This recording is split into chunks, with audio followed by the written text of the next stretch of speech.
I, Emma, 28F, come from a middle-class family in a small Midwestern town. My parents, Tom, 58M, and Linda, 56F, worked tirelessly to provide for us. Dad was a high school English teacher, and Mom worked as a nurse at the local hospital. They instilled in us the values of hard work and humility, always emphasizing that character matters more than material possessions. Growing up, our house was modest but filled with love. We had weekly game nights, where we'd gather around our old, scratched dining table to play board games. Mom would make her famous chocolate chip cookies, and Dad would regale us with stories from his teaching days. Those nights are some of my fondest childhood memories. My older brother, Jake, 32M, and I were close as kids. We'd spend hours building elaborate Lego structures or exploring the woods behind our house. Jake was always the leader in our adventures, his imagination running wild as he created fantastical stories about the magical creatures inhabiting our backyard. Things started to change when Jake entered high school. He was always bright, but in his freshman year, he really started to excel academically. His teachers praised his intelligence, and he began to win awards in various academic competitions. I was proud of him, but I also felt a growing shadow as Jake's achievements began to overshadow my own average performance. The real turning point came when Jake was offered a scholarship to Meadowbrook Academy, an elite private high school in the nearby city. It was a prestigious opportunity, one that our parents couldn't pass up despite the financial strain of additional expenses not covered by the scholarship. They took on extra shifts and cut back on expenses to make it work. From the moment Jake started at Meadowbrook, it was like he entered a different world. He made friends with kids from wealthy families, started using words we'd never heard before, and began to show disdain for our modest lifestyle. The first time he brought home a friend from school, I overheard him apologizing for our quaint house. I remember feeling a mix of embarrassment and anger. This was our home, the place where we'd made so many happy memories.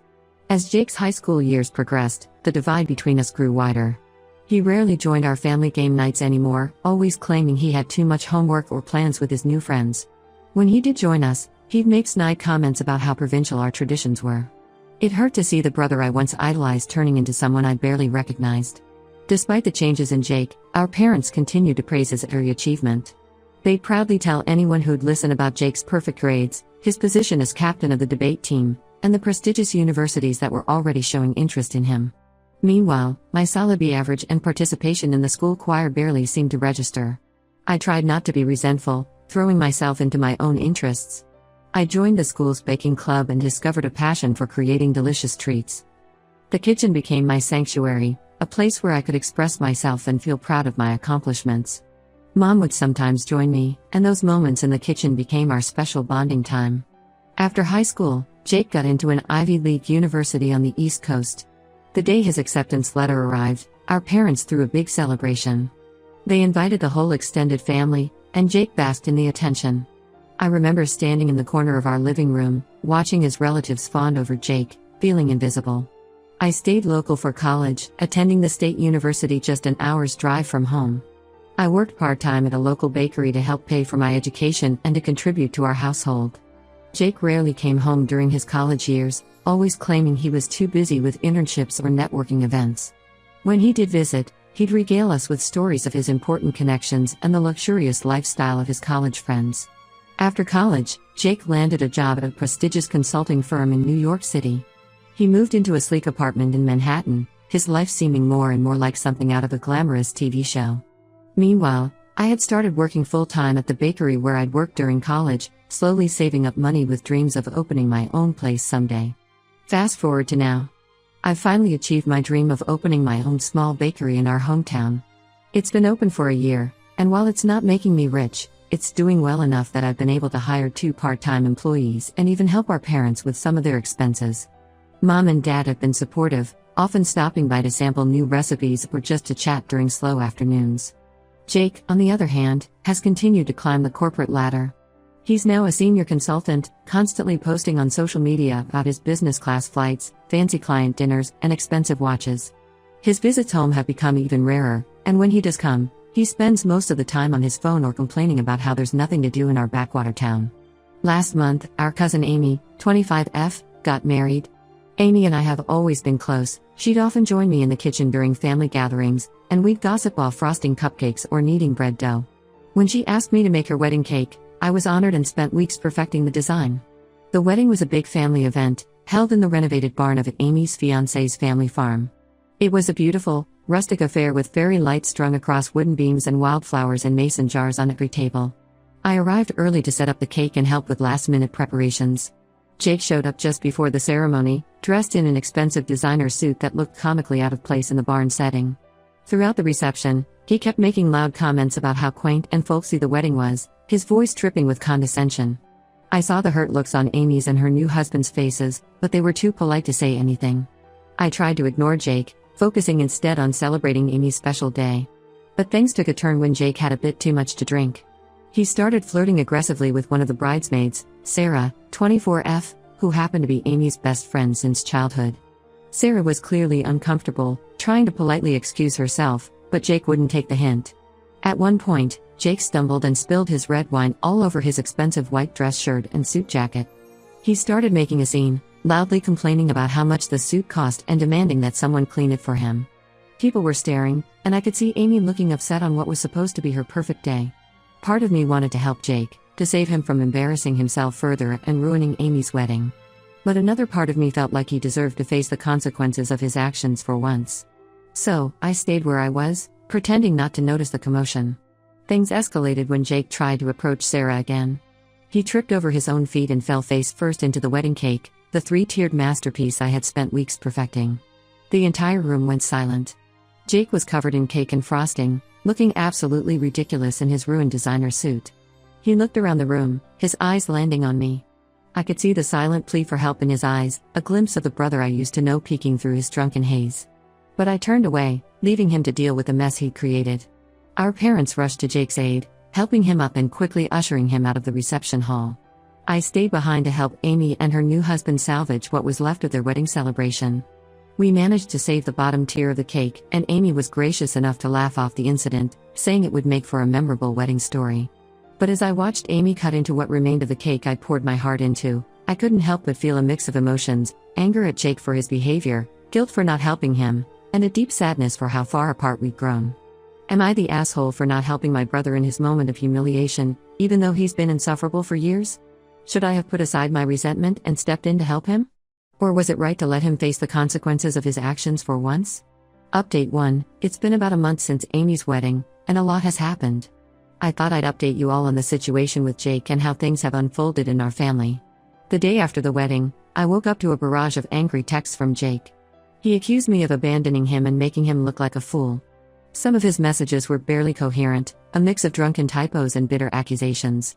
I didn't respond to any of them, deciding it was better to let him cool off before attempting any kind of conversation. Later that day, I received a call from our parents. Mom was in tears, and Dad's voice was tight with disappointment. They berated me for not helping Jake, saying I should have put aside my feelings and helped my brother in his time of need. I tried to explain my side of the story, but they were too focused on Jake's embarrassment to listen. The call ended with Mom sobbing and Dad telling me I needed to apologize to Jake. I spent the next few days in a fog of conflicting emotions. On one hand, I felt guilty for not helping Jake. Despite everything, he was still my brother. On the other hand, I was angry at Jake for his behavior, angry at my parents for always taking his side, and angry at myself for still caring what they thought. A week after the wedding, our grandmother, Nana Rose, 75F, invited the whole family for Sunday dinner. Nana Rose has always been the matriarch of our family, the voice of reason in any dispute. She lives in the old farmhouse where my dad grew up, a place that's always felt more like home to me than our own house. I was hesitant to go, knowing Jake would be there, but I couldn't say no to Nana Rose. As I drove up the winding driveway to Nana's house, I was transported back to childhood summers spent running through her vegetable garden, helping her make strawberry jam, and listening to her stories about our family's history. Nana Rose was the one who first taught me to bake, patiently guiding my small hands as we kneaded bread dough together. The dinner started off tense. Jake wouldn't look at me, and our parents were giving me the cold shoulder. But Nana Rose, bless her heart, wasn't having any of it. After the main course, her famous pot roast that always reminds me of cozy Sunday dinners, she cleared her throat and addressed the elephant in the room. "Now, I've heard about what happened at Amy's wedding," she began, her voice firm but kind. "And I think it's high time we had a family discussion about respect and humility." What followed was an hour-long conversation where Nana Rose methodically broke down the issues in our family dynamic. She talked about how Jake's behavior had been enabled for years, how our parents' favoritism had created a rift between us siblings, and how my resentment had built up over time. She reminded us of the values our grandpa, who had passed away 5 years ago, had always tried to instill in us. Grandpa had been a farmer, a man of few words but profound wisdom. He used to say, "A family is like a garden. You reap what you sow, and if you don't tend to all the plants equally, some will wither while others overgrow." To my surprise, Jake didn't interrupt or try to defend himself. He sat there, looking more humble than I'd seen him in years. When Nana Rose finished speaking, Jake did something I never expected. He apologized. "I'm sorry," he said, his voice barely above a whisper. "I've been a real jerk, haven't I?" The room was silent for a moment before I found my voice. "Yeah, you have," I replied, but without the anger I'd been carrying for so long. Jake went on to explain that the wedding incident wasn't the only thing that had happened recently. He'd lost his job at the consulting firm. Apparently, his behavior at work had been just as arrogant as it was with family, and his bosses had had enough. He admitted that he'd been overcompensating at the wedding, trying to maintain the illusion of success. As Jake spoke, I began to see my brother again, not the arrogant, condescending man he'd become, but the vulnerable, uncertain person underneath. He talked about feeling lost, about the pressure he'd put on himself to succeed, and how empty his achievements felt. Our parents, to their credit, also apologized for their role in enabling Jake's behavior. Mom, tears in her eyes, admitted that she had pushed Jake so hard because she wanted him to have the opportunities she never had. Dad confessed that he had favored Jake because he reminded him of himself at that age, ambitious and eager to leave small-town life behind. As for me, I admitted that I could have handled the wedding situation better. While I didn't regret not rushing to Jake's aid immediately, I recognized that my inaction was partly driven by years of pent-up resentment. By the end of the night, it felt like a weight had been lifted. We didn't resolve everything in one dinner, of course, but it was a start. Jake asked if he could come by my bakery sometime, saying he'd like to see what I've built. I agreed, albeit cautiously. As we were leaving, Nana Rose pulled me aside. She pressed a worn, leather-bound book into my hands, her recipe book, the one I'd watched her write in countless times over the years. "I think you'll make better use of this than I will now," she said with a wink. "And remember, family is like bread dough. Sometimes you need to let it rest, but you always come back to knead it with love." It's been a few weeks since that dinner, and things are different. Not perfect, but different. Jake has been making an effort to be less arrogant, and our parents have been more conscious about treating us equally. Jake has started coming to the bakery, not just to visit but to help out.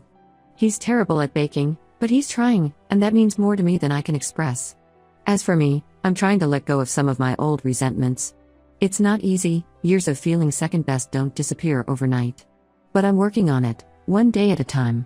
I know we have a long way to go, but for the first time in years, I feel hopeful about my relationship with my brother and my place in our family. I'll keep you all updated on how things progress. Update 2: It's been another 2 months since my last update, and I wanted to share the progress we've made as a family, as well as some new challenges that have arisen. After our family dinner at Nana Rose's, Jake and I started to rebuild our relationship. He's been coming to the bakery regularly, not just to visit but to actually help out. At first, it was a bit of a disaster. He nearly ruined a batch of croissants and somehow managed to get flour in places I didn't even know existed in my kitchen. But he's been persistent, and I have to admit, it's been nice having him around. One day, as we were closing up the bakery, Jake confessed that he'd always been a bit jealous of my ability to create something tangible with my hands. "All those years in consulting," he said, "and I never once got to see or taste the results of my work. But here, every day, you're making something real that brings joy to people." That conversation led to us starting a new tradition of Sunday brunches where we take turns cooking for each other. Last Sunday, Jake attempted to bake cinnamon rolls from scratch. They were hilariously lopsided and a bit overdone, but the effort meant more to me than any expensive gift he could have bought in his old life. Jake has also started volunteering at the local community center, teaching basic computer skills to seniors. It's been heartwarming to see him use his knowledge to help others without any expectation of praise or reward. He told me that working with the seniors has given him a new perspective on what's truly important in life. Our parents have been making efforts too. Mom has started showing more interest in my bakery, even asking for baking lessons. Dad, who was always a bit distant, has been making an effort to connect with both of us equally. He's been helping me with some business planning for the bakery and has been brainstorming ideas with Jake for potential new career paths. However, just as things were improving between us, a new problem arose. Our parents, particularly our mom, seemed to be struggling with the shift in family dynamics. About a month ago, We had another family dinner, this time at our parents' house. Jake and I arrived together, chatting amiably about a funny incident that had happened at my bakery involving a mix-up between salt and sugar in a batch of cookies. The moment we walked in, I could sense something was off with Mom. She seemed tense, her smile a bit too forced as she greeted us. Throughout dinner, Mom kept trying to bring up Jake's old job, asking if he'd heard back from any of his important connections. When Jake politely changed the subject, talking instead about his volunteer work, Mom's face fell. I could see the disappointment in her eyes, and it made me uneasy. After dinner, as Jake was helping Dad with the dishes, another new development, Mom pulled me aside into the living room. The room was filled with framed photos of our family, and I couldn't help but notice how many of them featured Jake's achievements, his high school graduation, college acceptance, first job offer. It was like a shrine to his past success. "Emma, don't you think you should be encouraging Jake to get back into the corporate world?" she asked, her voice low. "All this bakery talk and volunteer work. It's not really suitable for someone of his caliber, is it?" I was shocked. "Mom, Jake seems happier now than he has in years," I replied. "Isn't that what's important?" Mom shook her head, her eyes darting to a photo of Jake in his expensive suit from a few years ago. "But he had such a promising career. All that education, all those opportunities. It just seems like such a waste." I tried to explain that Jake was finding fulfillment in his new path, that he was becoming a better person, but Mom wouldn't hear it. She seemed fixated on the idea of Jake returning to his high-flying corporate life. This conversation opened my eyes to a troubling reality. While Jake and I were working on our issues, our parents, especially Mom, were struggling to adapt to the new family dynamic. They had built so much of their pride around Jake's corporate success that they couldn't see the value in his personal growth. Over the next few weeks, this became a recurring issue. Mom would make subtle, and sometimes not so subtle, comments about Jake getting back on track. She'd send him job listings for corporate positions and talk about connections she could leverage for him. One particularly tense moment came during a family barbecue. Jake was excitedly telling everyone about a group of seniors he'd helped set up email accounts for the first time. The joy on his face was palpable as he described how one elderly woman had teared up at being able to see photos of her great-grandchildren who lived across the country. Mom, instead of sharing in Jake's enthusiasm, simply asked, "That's nice, dear, but have you thought about using your skills for something more substantial? I heard the tech firm in the city is hiring." The light dimmed in Jake's eyes, and I felt a surge of protectiveness I hadn't experienced since we were kids. Before I could say anything, though, Dad stepped in. "Linda," he said gently, "I think what Jake's doing is pretty substantial. He's making a real difference in people's lives." It was the first time I'd seen Dad openly disagree with Mom about Jake's choices, and the tension was palpable. Mom pursed her lips but didn't argue further. Jake, to his credit, has been handling it with grace. He gently but firmly tells Mom that he's not interested in returning to that life right now. But I can see the strain it's putting on him and on his relationship with our parents. Dad seems more accepting of Jake's new path, but he doesn't always stand up to Mom when she starts pressuring Jake. It's creating a new tension in our family, just as Jake and I were starting to heal our relationship. I'm torn about how to handle this. On one hand, I want to support Jake in his journey of self-improvement. On the other hand, I don't want to create more conflict with our parents, especially when we've just started to address our past issues. Jake and I have talked about it, and we're both at a loss. We're considering having another family meeting, maybe with Nana Rose present again, to address this new challenge. But we're worried about how Mom will react. As always, any advice would be appreciated. How do we help our parents, especially Mom, accept and support Jake's new path in life? Update 3. It's been another month since my last update, and I'm happy to report that we've made some significant progress in our family situation. After much discussion, Jake and I decided to confront the issue with our parents head-on. We invited them, along with Nana Rose, to my bakery after hours for a family meeting. We thought the neutral territory might help keep things calm. The evening of the meeting, I was a bundle of nerves. I spent the afternoon stress baking, resulting in an abundance of cookies and muffins that I set out on the tables. As everyone arrived, the bakery filled with the comforting aroma of freshly baked goods, a scent that always reminds me of home and family. The meeting started tensely. Mom was defensive from the get-go, insisting that she only wanted what was best for Jake. Dad mostly stayed quiet, but you could see the conflict on his face. Nana Rose sat quietly, her wise eyes taking everything in. Jake spoke first, calmly explaining how much happier and more fulfilled he felt in his new life. He talked about the satisfaction he got from his volunteer work and how he was exploring starting his own small business, inspired by my bakery's success. "Mom, Dad," he said, his voice steady but emotional, "I know you wanted the best for me, and I appreciate everything you've done. But the corporate life, it wasn't making me happy. I was stressed all the time, I barely slept, and I felt like I was losing myself. Now, for the first time in years, I feel like I'm doing something meaningful. I shared how proud I was of Jake's personal growth and how our relationship had improved. I also expressed my frustration with Mom's constant pressure on Jake to return to his old lifestyle. Mom didn't take it well at first. She became emotional, saying she couldn't understand why Jake would throw away his education opportunities. "We sacrificed so much to give you those chances," she said, her voice breaking. "How can you just walk away from all of that?" That's when Nana Rose stepped in. In her wise, no-nonsense way, Nana Rose asked Mom a simple question: "What's more important to you, Jake's resume or Jake's happiness?" That question seemed to stop Mom in her tracks. For a moment, she was speechless. Then, to everyone's surprise, she started to cry. Through her tears, Mom confessed that she had always felt insecure about our family's modest background. Jake's corporate success had been a source of pride for her, a way to prove that our family could make it in the world. The idea of Jake stepping away from that life felt to her like a step backwards. "I just wanted you to have everything I never had," she said, looking at both Jake and me. "I didn't want you to struggle like your father and I did." It was a breakthrough moment. For the first time, we all understood the root of Mom's behavior. Dad, finally finding his voice, admitted that he had gone along with Mom's pressure on Jake because he didn't want to disappoint her, even though he personally was proud of Jake's new path. "I see now that we were so focused on external success that we forgot about what really matters," Dad said, his voice thick with emotion. "I'm sorry we put that pressure on you, Jake. And Emma, I'm sorry we didn't appreciate your path as much as we should have." The conversation that followed was honest, emotional, and ultimately healing. We talked about redefining success, about the value of personal happiness over societal expectations.